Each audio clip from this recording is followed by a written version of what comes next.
Noong Oktubre 2024, ginagawa ko ang tungkulin ko ng pag-edit ng mga video ng patotoong batay sa karanasan sa ibang wika. Minsan, habang nag-e-edit ako ng isang video, natuklasan kong maraming shot ang hindi maayos ang pagkakadugtong. 3 beses kaysa karaniwan ang itatagal ko para pumili ng tamang footage. At kailangan kong patuloy na subukan ang iba't ibang shot para itugma sa audio. Noong una, matyaga pa akong nag-edit ng maingat. Pero pagdating ng katanghalian, ni kalahati ng karaniwan kong natatapos ay hindi ko pa nagagawang tapusin. Nagsimula na akong mainip. Sa isip-isip ko, marami-rami ring komplikadong shot ang video na ito. Kung idedetalye ko pa ang pag-edit sa bawat isa, magiging napakabusisi at ubos oras ito. Nakakapagod talaga. Siguro ay magpapabasta-basta na lang ako ngayon. Kailangan lang nitong maging pwede na. Malamang ay hindi rin naman mapapansin ng mga manonood ang maliliit na problemang ito kapag na-upload na online ang video. Hindi naman malaking problema kung may ilang transition na hindi gaanong swabe. Nang maisip ko yon, sa tuwing may nakikita akong mga shot na mahirap pagdugtungin, basta na lang akong pumipili ng footage, pinagdudugtong-dugtong ang mga iyon. Kahit na nakikita kong hindi masyadong swabe ang mga transition, pinapanatag ko ang sarili ko. Iniisip na, ayos lang yan, pwede na yan. Malamang ay hindi naman mapapansin ng iba ang maliliit na problemang ito. Sa gulat ko, pagkatapos kong isumite ang natapos na video, tinukoy ni Brother Brian na siyang nag-review nito ang mahigit 30 issue na kailangang baguhin. Noong una, hindi ko ito mapaniwalaan. Alam kong naging pabaya ako sa pag-edit ng video na ito. Pero hindi ko inakalang ganoon karami ang problema. Maingat kong sinuri ang mga isyong tinukoy niya at napagtanto kong lahat ng puna niya ay angkop. Inabot ako ng kalahating araw para ayusin ang lahat. Nang isusumite ko na sana ulit, nagsimula na naman akong mag-alala. Iniisip na inayos ko na ang mga issue ayon sa mga mungkahi ni Brother Brian. Pero baka may iba pang problema. Siguro, dapat i-review ko ulit ng buo para masigurong wala akong nakaligtaan. Pero naisip ko, malapit na ang oras ng pahinga. Kung i-review ko pa ito ng buo ngayon, gabi na ako matatapos at mababawasan ang oras ko ng pahinga. Hayaan mo na. Saka, nasuri na rin naman ito ni Brother Brian. Kaya, sapat na siguro na ayusin lang ang mga problemang nakita niya.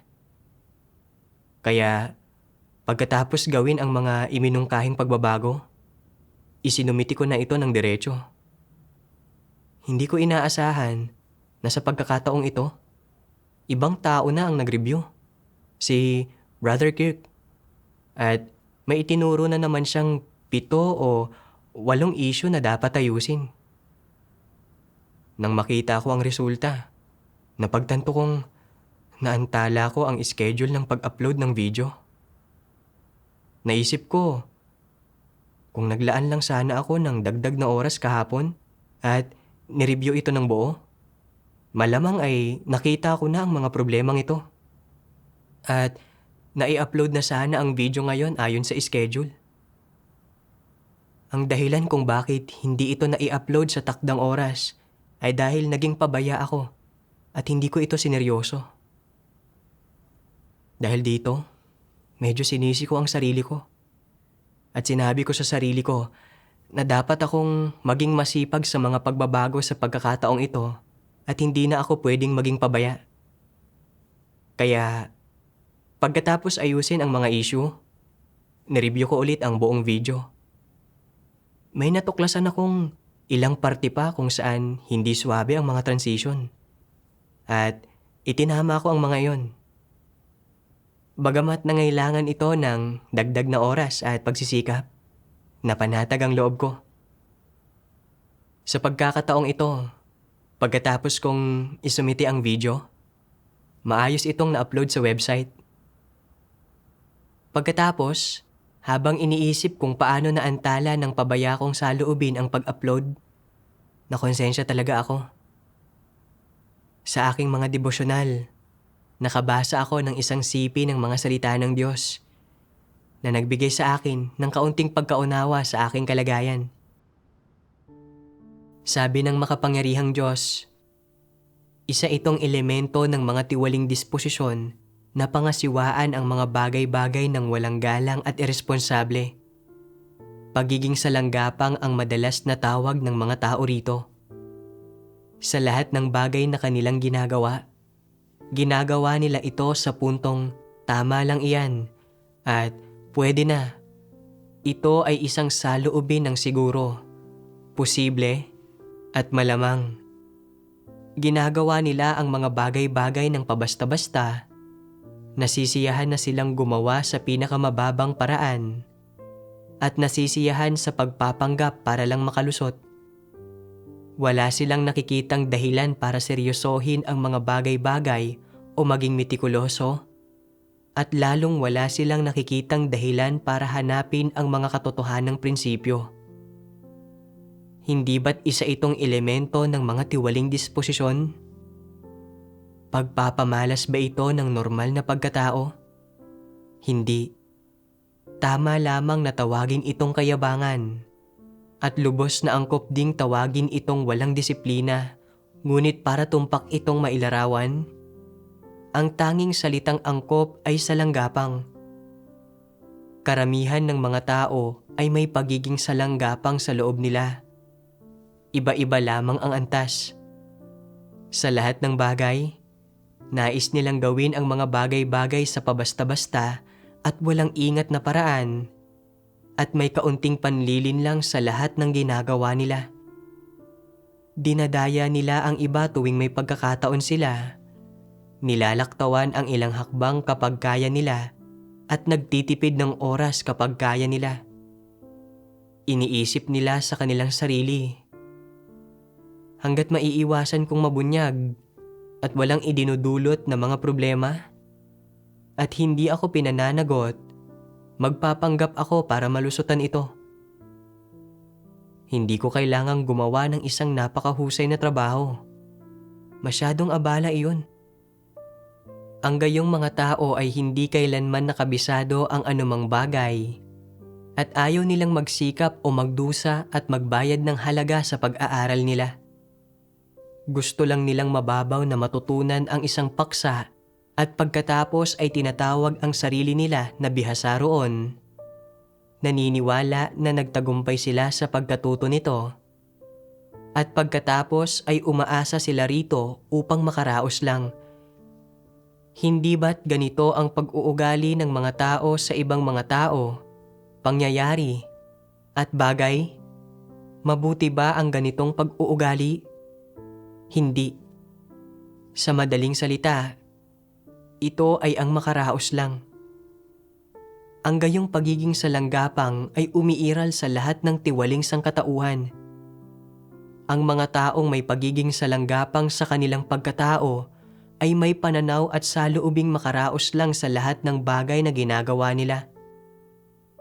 Nagagawa ba ng tama ng gayong mga tao ang kanilang tungkulin? Hindi. Nagagawa ba nila ang mga bagay-bagay ng may prinsipyo? Lalong malamang na hindi.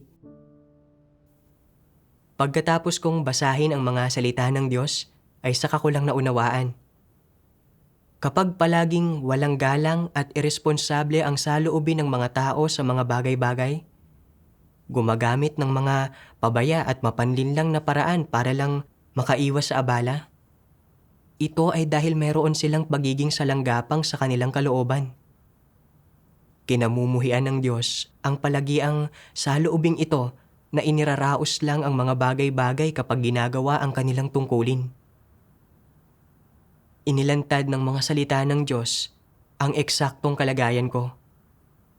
Noong kailangan kong maglaan ng mas maraming oras sa pagpili ng footage para sa video na ine-edit ko, Dahil sa tingin ko ay malaking abala ito at gusto ko lang makaiwas sa pagsisikap.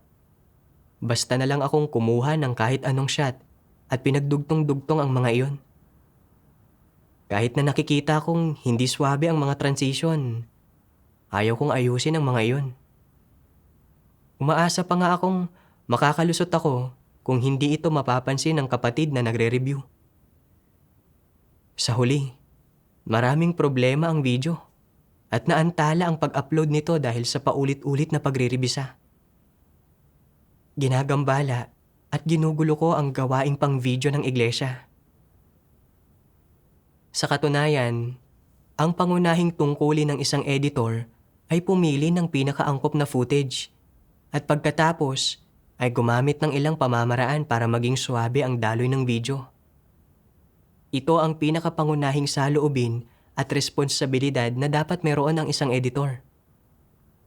Pero palagi kong sinusubukang makaiwas sa abala. Nagpapabasta-basta at nagiging tuso. At hinarap ko ang tungkulin ko ng may pagiging salanggapang. Kontento na sa isang hindi pulidong edit na pwede na.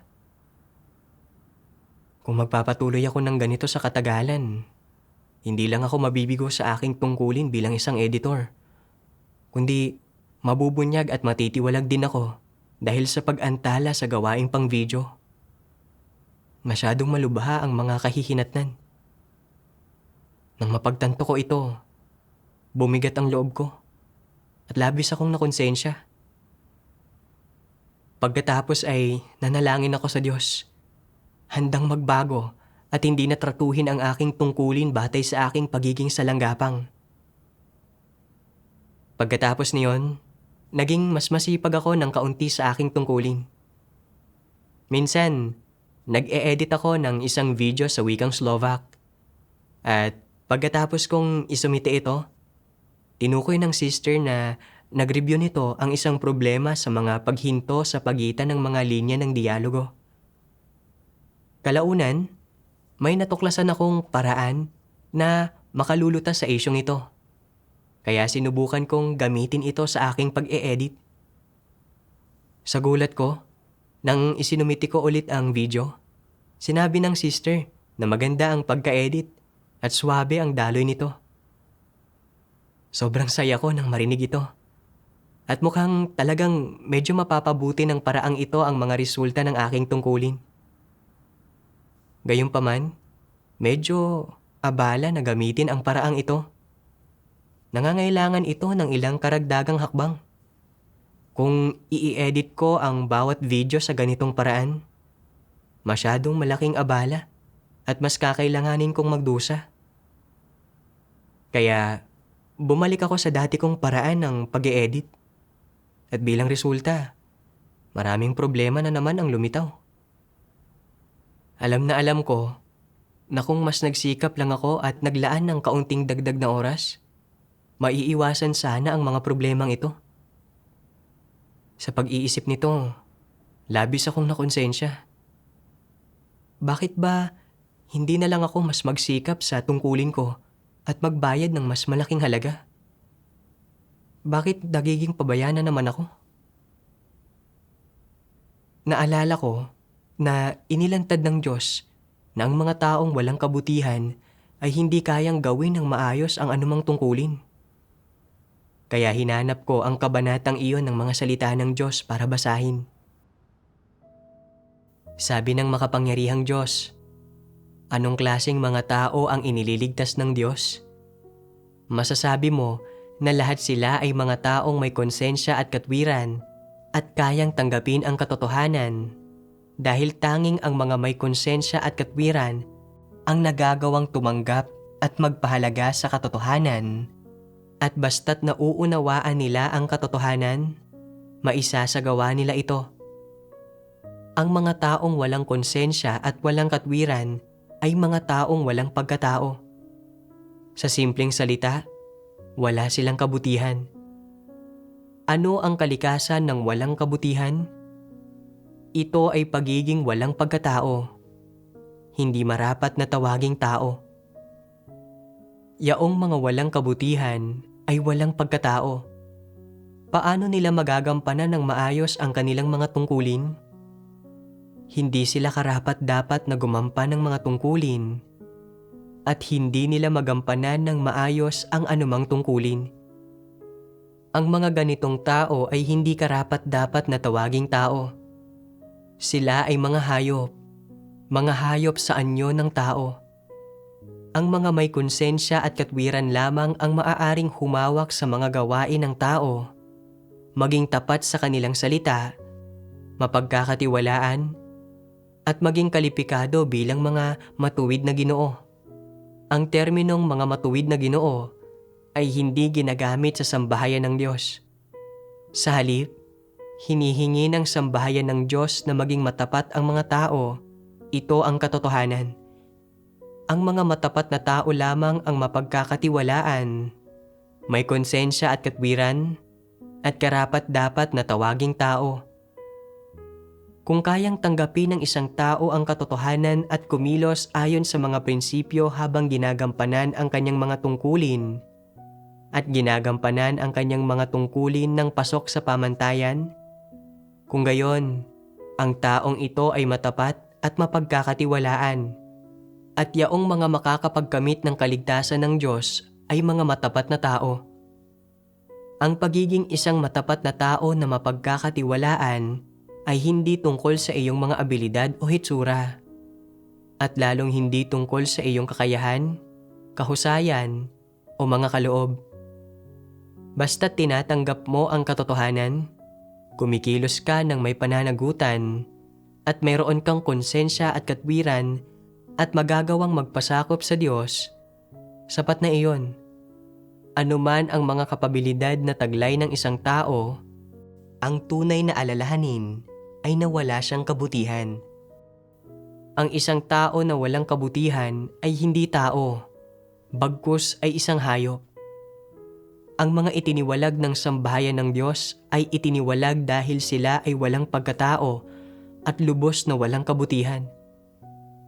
Sa makatwid, ang mga taong nananampalataya sa Diyos ay dapat magawang tanggapin ang katotohanan at dapat silang maging matatapat na tao, magtaglay man lang ng konsensya at katwiran, magampanan ng maayos ang kanilang mga tungkulin, at matupad ang atas ng Diyos. Tanging ang mga taong ito ang makakapagkamit ng pagliligtas ng Diyos. Sila ang mga taos-pusong naniniwala sa Kanya at ang mga taos-pusong ginugugol ang kanilang sarili para sa Kanya. Ito ang mga taong inililigtas ng Diyos. Pagkatapos kong basahin ang mga salita ng Diyos, naunawaan ko. Inililigtas ng Diyos ang mga may konsensya at katwiran. Dahil ang mga taong may konsensya at katwiran lang ang kayang tumanggap ng katotohanan, magsagawa ng katotohanan, at gawin ng maayos ang kanilang mga tungkulin. Ang mga walang pagkatao, konsensya, at katwiran ay hindi kayang tumanggap ng katotohanan. Kahit na naiintindihan nila ito, hindi nila ito maisasagawa. Sa mata ng Diyos, ang gayong mga tao ay hindi mga tao, kundi mga hayop. At sila ay matitiwalag lamang ng Diyos. Tagos sa puso ko ang paglalantad ng mga salita ng Diyos. Ako mismo ang uri ng taong inilalantad ng Diyos. Isang taong walang konsensya at katwiran. Mahigit 1 dekada na akong nananampalataya sa Diyos at nakabasa na ako ng maraming salita niya tungkol sa debotong paggawa ng tungkulin at hindi pagiging pabaya. Pero ngayon, para lang maiwasan ng laman ko ang kaunting paghihirap, nagpapabasta-basta pa rin ako at nagiging tuso. Inaantala ang gawain. Hindi talaga ako isang taong tumatanggap ng katotohanan. Hindi ako isang taong may konsensya at katwiran. Ang totoo, kapag nakakaharap ako ng mahihirap na video, pwede ko namang i-edit ng maayos ang mga iyon kung maglalaan lang ako ng mas maraming pagsisikap at oras. Pero ayaw ko ng abala. Para sa sarili kong pisikal na kaginhawahan, basta na lang akong pumipili ng ilang shot at pinagdudugtong-dugtong ang mga iyon. Kahit na nakikita kong hindi swabe ang mga transition, hindi ko inaayos ang mga ito na naging dahilan para maibalik ang video para sa mga rebisyon ng maraming beses na nagpaantala sa pag-usad nito. Malinaw kong alam na may mas magagandang paraan para ayusin ang mga issue sa video para makamit ang mas magandang resulta. Pero dahil takot akong mahirapan ang laman ko, pinili ko ang paraan na nangangailangan ng pinakakaunting pagsisikap na nagdulot ng mga problema sa video at nag-antala sa proseso dahil sa pabalik-balik na mga rebisyon. Sa totoo lang, hindi naman kailangan ng mataas na teknikal na kasanayan sa pag-i-edit ng video. Magagawa ito ng may pag-iingat, kasipagan, at kaunting dagdag na pagsisikap. Pero iyon ay hindi ko magawa. Talagang wala akong kahit katiting na konsensya. Sariling pisikal na kaginhawahan ko lang ang inaalala ko. Wala akong kahit katiting na pagsasaalang-alang sa gawain ng iglesia. At hindi ko pinangalagaan ang mga interes ng iglesia kahit kaunti. Sobrang hindi ako mapagkakatiwalaan. Walang kabutihan. At walang-wala akong pagkatao. Kung isang responsableng tao ang nag-edit ng video na ito, mabilis sana itong na-upload at nagsimula ng gampanan ang bahagi nito sa gawain ng pagpapalaganap ng ebanghelyo ng mas maaga ng isang araw. Ako ang nag-antala sa pag-upload ng video. Ginagambala at ginugulo ko ang gawaing pang video. Nilalabanan ko ang Diyos. Kung hindi ako magbabago, sa huli ay itataboy, ibubunyag, at ititiwalag ako ng Diyos. Hindi ako pwedeng magpatuloy ng ganito. Kailangan kong magsagawa ayon sa mga salita ng Diyos. Hangarin na maging isang matapat na tao. Tuparin ang aking mga responsibilidad at gawin ang pinakamakakaya ko para ayusin ang bawat problemang nakikita ko. Nanalangin din ako sa Diyos sa puso ko. O Diyos, naging pabaya at irresponsable ako sa aking tungkulin. Hindi ko nagawa ang mga bagay na kaya ko namang gawin ng maayos. At naantala ko ang pag-upload ng video. Talagang wala akong konsensya at katwiran. At hindi ako mapagkakatiwalaan. O Diyos, handa akong magsisi.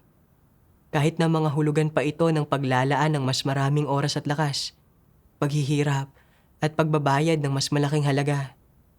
Basta't makakamit nito ang magagandang resulta, handa akong gawin ito. Kung magiging pabaya ulit ako, naway disiplinahin at ituwid mo ako.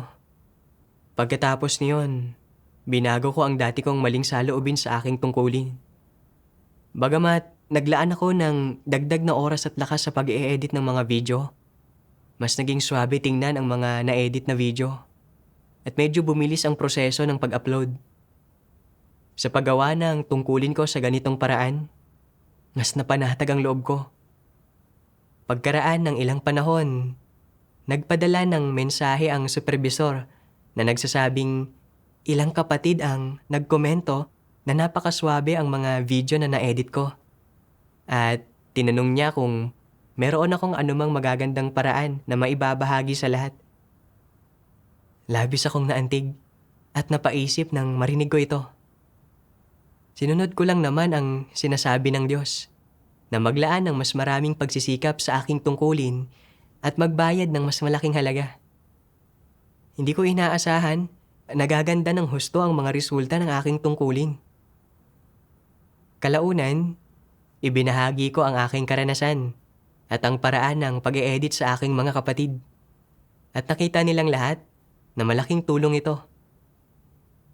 Sa isa sa aking mga devosyonal, nakabasa ako ng isang sipi ng mga salita ng Diyos at nagkaroon ako ng kaunting pagkaunawa sa mga kahihinatnan ng pagiging pabaya. Sabi ng makapangyarihang Diyos, para magampanan ng maayos ang kanilang mga tungkulin, napakahalagang gawin ng mga tao ang kanilang bahagi. Napakahalaga ng kanilang pag-iisip at napakahalaga kung saan nakatuon ang kanilang mga iniisip at ideya. Sinisiyasat at nakikita ng Diyos kung anong pag-iisip ang taglay ng mga tao at kung gaano nila isinasapuso ang paggampan sa kanilang mga tungkulin. Kritikal ang pag-uukol ng buong puso at lakas dito at napakahalaga na gawin ang bahagi ng isang tao. Dapat magsikap ang mga tao na maging walang pagsisisi sa mga tungkuling natapos nila at sa mga bagay na nagawa nila at na hindi magkaroon ng pagkakautang sa Diyos. Ito talaga ang kahulugan ng pagbibigay ng buong puso at lakas ng isang tao. Kung hindi mo kailanman ibinibigay ang iyong buong puso at lakas sa iyong tungkulin at palagi kang pabasta-basta, nagdudulot ng napakalaking kawalan sa gawain at malayong malayo sa mga resultang hinihingi ng Diyos. Kung gayon ay maaari ka lamang itiwalag. At meron pa bang panahon para makaramdam ng pagsisisi? Kung gayon, wala na. Ito ay magiging isang walang hanggang pagsisisi, isang mantsa. Ang palaging pagiging pabasta-basta ay isang mantsa, isang malubhang pagsalangsang, hindi ba? Oo. Dapat kang magsikap na gawin ng maayos ang kung ano ang nakaatang sa iyo at sa lahat ng bagay na dapat mong gawin ng buong puso at lakas at hindi maging pabasta-basta o mag-iwan sa iyong sarili ng anumang pagsisisi. Sa ganitong paraan, ang tungkuling ginagampanan mo ay matatandaan ng Diyos. Ang mga bagay na iyon na natatandaan ng Diyos ay mabubuting gawa. Kung gayon, ano naman ang tawag sa mga bagay na hindi natatandaan ng Diyos? Ang tawag sa mga iyon ay mga pagsalangsang at masasamang gawa. Maaaring hindi mo matanggap na tinatawag natin ngayon ang mga ito na masasamang gawa, ngunit pagdating ng araw na ang mga bagay na ito ay magdulot ng malulubhang kahihinatnan at magbunga ng negatibong impluwensya, matatanto mo na ang mga pagsalangsang na ito ay hindi lamang mga pagsalangsang sa pag-uugali, kundi masasamang gawa. Kapag napagtanto mo na ito, makakaramdam ka ng pagsisisi. Kung alam ko lang noon ang alam ko ngayon. Kung nag-uko lang ako ng kaunti pang pag-iisip at pagsisikap noon, maiiwasan sana ang mga kahihinatnang ito. Walang makakabura sa walang hanggang mantsang ito mula sa iyong puso. At kung mag-iiwan ito sa iyo ng isang pangmatagalang pakiramdam ng pagkakasala, magdudulot iyon ng problema. Kaya, sa paggampan mo sa iyong tungkulin ngayon, dapat kang tumuon sa paghahanap sa katotohanan at pagkilos ayon sa mga prinsipyo.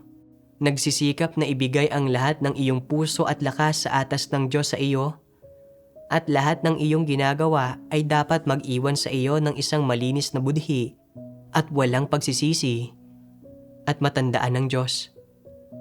Ganap na iwasan ang pagiging pabasta-basta. Kung magkamali ka dala ng bugso ng damdamin at ito ay isang malubhang pagsalangsang, ito ay magiging isang walang hanggang mantsa. Sa sandaling magkaroon ka ng mga pagsisisi, hindi mo na mababawi ang mga ito.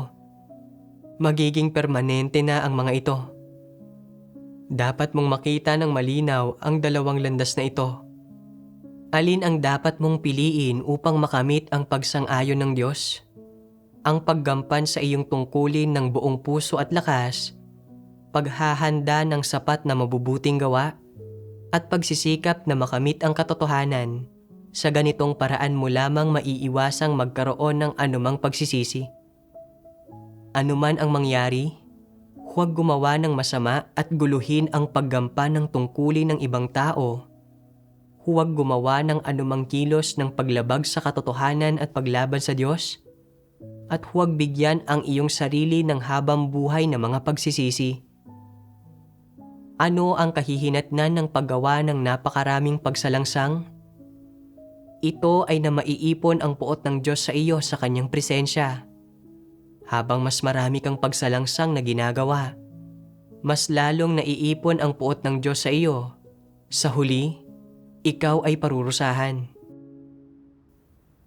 Labis akong naantig pagkatapos kong basahin ang mga salita ng Diyos. Paulit-ulit kong pinagnilayan ang mga salitang ito. Ang palaging pagiging pabasta-basta ay isang mantsa, isang malubhang pagsalangsang.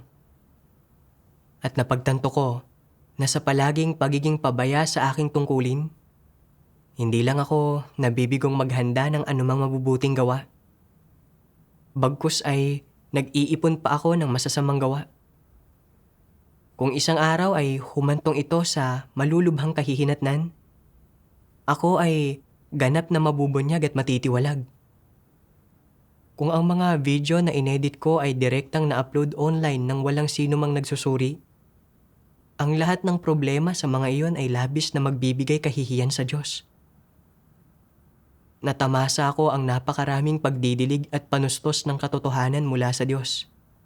Kaya dapat kong tuparin ng maayos ang aking tungkulin at i-edit ng maayos ang mga video. Subalit, ako ay pabaya at irresponsable. May pagkakaiba ba sa pagitan ko at ng mga taong nag-alay ng pilay at bulag na baka, tupa at kalapati sa Diyos noong kapanahunan ng kautusan? Tinatamasa ako ang biyaya at mga pagpapala ng Diyos nang hindi iniisip na suklian ang kanyang pag-ibig. At ang iniaalay ko ay ang pinakamababang uri ng handog. Ito ay mapangahas na panluloko at panlilindang sa Diyos. Ito ay pag-iipon ng puot ng Diyos. Kung magpapatuloy ako ng hindi nagsisisi, sa pinakamababa, aalisan ako ng pagkakataong gawin ang aking tungkulin. At kung ito ay malubha, haharapin ko ang kaparusahan ng Diyos. Naisip ko ang isang taong nagngangalang Matias na palaging pabaya sa kanyang tungkulin. Sa lahat ng kanyang ginagawa, sinusubukan lang niyang matapos ito at palaging kailangang itama ng iba ang kanyang mga pagkakamali at ayusin ang kanyang mga kapalpakan na nagdulot ng seryosong pagkagambala at panggugulo sa gawain ng iglesia. Matapos mapungusan ng maraming beses, hindi pa rin siya nagsisi at ipinadala siya sa isang ordinaryong iglesia. Kalaunan ay narinig ko na hindi pa rin siya nagbago roon. Huminto pa nga siya sa paggawa ng mga tungkulin at pinaalis siya sa iglesia sa huli. Sa pag-iisip sa mga kabiguan ng iba, hindi ko maiwasang matakot. Naranasan ko rin na ang matuwid na disposisyon ng Diyos ay hindi nalalabag.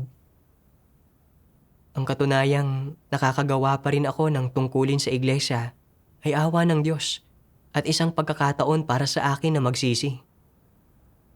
Kailangan kong mabilis na hanapin ang katotohanan upang malutas ang aking problema sa pagiging pabaya sa aking tungkulin. Kalaunan, natagpuan ko ang landas sa mga salita ng Diyos para malutas ang aking pabayang saloobin.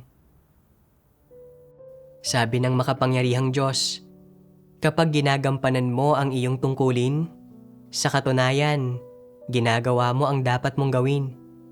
Kung ginagawa mo ito sa harap ng Diyos, kung ginagampanan mo ang iyong tungkulin at nagpapasakop ka sa Diyos ng may pag-uugali ng pagkamatapat at may puso, hindi ba't mas magiging tama ang saloobing ito?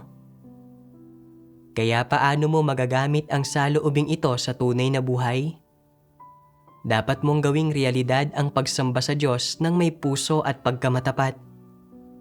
Tuwing gusto mong maging pabasta-basta, tuwing gusto mong kumilos sa tusong paraan at maging tamad, at tuwing nawawala ka sa focus o gusto mong magsaya, dapat mong isaalang-alang.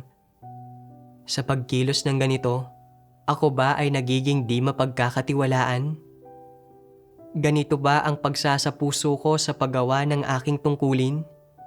Sa paggawa nito, nabibigo ba akong maging deboto?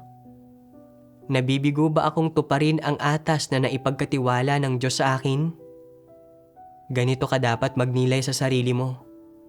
Kung malalaman mo na ikaw ay palaging pabasta-basta sa iyong tungkulin, na wala kang debosyon at na nasaktan mo ang Diyos, ano ang dapat mong gawin?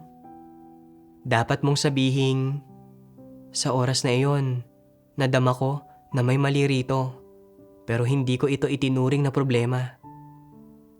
Pinahapyawan ko lang iyon nang walang ingat. Ngayon ko lang natanto na talagang ako ay naging pabasta-basta na hindi ko natupad ang aking responsibilidad. Talagang wala akong konsensya at katwiran. Natuklasan mo ang problema at nakilala mo ng kaunti ang iyong sarili. Kaya ngayon, dapat mong baguhin ang sarili mo. Ang iyong saloobin sa paggampan sa iyong tungkulin ay mali. Itinuring mo itong ekstra na trabaho at mababaw lang na nagsikap. At hindi mo isinapuso iyon. Kung muli kang pabasta-basta na katulad nito, dapat kang manalangin sa Diyos at hayaan siyang disiplinahin at ituwid ka. Kapag mayroon kang gayong determinasyon sa paggampan ng iyong tungkulin, saka ka lamang tunay na makapagsisisi. Makapagbabago ka lamang kapag malinis ang iyong konsensya at nagbago na ang iyong saloobin sa paggampan mo sa iyong tungkulin. Dahil may mga tiwaling disposisyon ang mga tao, madalas silang pabasta-basta sa paggampan ng tungkulin. Ito ang pinakamalubhang problema. Kung gagampanan ng maayos ng mga tao ang kanilang mga tungkulin, dapat muna nilang lutasin ang problema ng pagiging pabasta-basta. Hanggat meron silang pabasta-bastang pag-iisip, hindi nila magagampanan ng maayos ang kanilang mga tungkulin na nangangahulugang ang paglutas sa problema ng pagiging pabasta-basta ang pinakamahalaga. Kaya, paano sila dapat magsagawa? Una, dapat nilang lutasin ang isyu ng kanilang pag-iisip. Dapat nilang tratuhin ng tama ang kanilang mga tungkulin. Gawin ang mga bagay-bagay ng masigasig at responsable at iwasang magkaroon ng isang mapanlinlang at pabasta-bastang puso. Ang tungkulin ng isang tao ay ginagampanan para sa Diyos, hindi para sa sinumang tao. Kung kayang tanggapin ng mga tao ang pagsisiyasat ng Diyos, magkakaroon sila ng tamang pag-iisip. Higit pa rito, pagkatapos gawin ang isang bagay, dapat itong suriin at pagnilayan ng mga tao. Kung medyo hindi panatag ang kanilang puso, at sa maingat na pagsusuri ay matuklasan nilang meron talagang problema, dapat nila itong itama. At pagkatapos itama, magiging panatag sila sa kanilang puso. Ang pakiramdam na hindi panatag sa loob ay nagpapatunay na may problema. Nangangailangan ito ng maingat na pagsusuri at walang dapat palampasin sa mga kritikal na punto. Ito ay isang saloobin ng pagiging responsable sa paggampan ng tungkulin ng isang tao. Kung kaya ng isang tao na maging mitikuloso, umako ng responsibilidad at ibigay ang lahat ng kanyang puso at lakas, magagawa ng maayos ang gawain. Nagliwanag ang puso ko dahil sa mga salita ng Diyos. Alam kong kailangan kong pahalagahan ang pagkakataong gawin ang aking tungkulin at tanggapin ang pagsisiyasat ng Diyos habang ginagawa ito. Sa tuwing naiisip kong maging pabaya, kailangan kong manalangin sa Diyos at maghimagsik laban sa aking sarili. Nagsusumikap na makamit ang pinakamagagandang posibleng resulta sa aking tungkulin. Bukod dito, kailangan kong magsikap at maging seryoso sa lahat ng aking ginagawa at hindi umiwas sa abala o pagdurusa para makamit ang magagandang resulta. Pagkatapos niyon, nagsagawa ako alinsunod sa mga salita ng Diyos sa aking tungkulin at inedit ko ang bawat video ng may pag-iingat. Kapag nakakaharap ako ng mahihirap na video na nangangailangan ng maraming oras para pumili ng footage at nararamdaman kong malaki itong abala, sadya akong nananalangin sa Diyos para maghimagsik laban sa aking laman. Sinusubukan ang aking pinakamakakaya na makahanap ng magandang footage na itutugma. Pagkatapos kong mag-edit, 2 beses kong nire-review ang buong video. Itinatama at pinupulido ang bawat problemang mahahanap ko. Madalas ko ring ibinubuod ang mga isyong lumitaw sa aking tungkulin. At kung may anumang hindi ko kayang pangasiwaan, tinatanong ko ang kapatid na nakikipagtulungan sa akin. Sa paglipas ng panahon, medyo bumuti ang aking mga teknikal na kasanayan. Mas kaunting issue na ang tinutukoy ng brother na nagre-review ng aking mga video. At maraming video ang direktang na-upload pagkatapos lang ng isang review. Pagkakita sa mga resultang ito, naging napakasaya ko at napanatag ang loob ko. Kalaunan, may nangyari na sa tingin ko ay isang pagsubok sa akin. Naisumiti ko na ang isang video na inedit ko. Pero nang hindi inaasahan, pagkalipas ng 2 araw, bigla akong pinadalhan ng isang sister ng isang inulit na record na audio file. Sinabi niya na may ilang technical na issue sa naunang recording. Kaya hindi masyadong maganda ang kalidad ng tunog.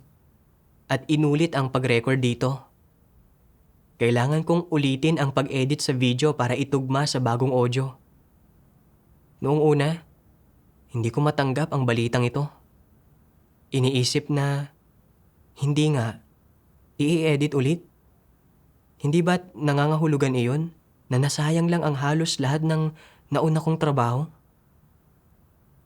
Ang isipin pa lang na kailangan kong maglaan ng isa pang kalahating araw sa mga rebisyon ay ayaw ko na.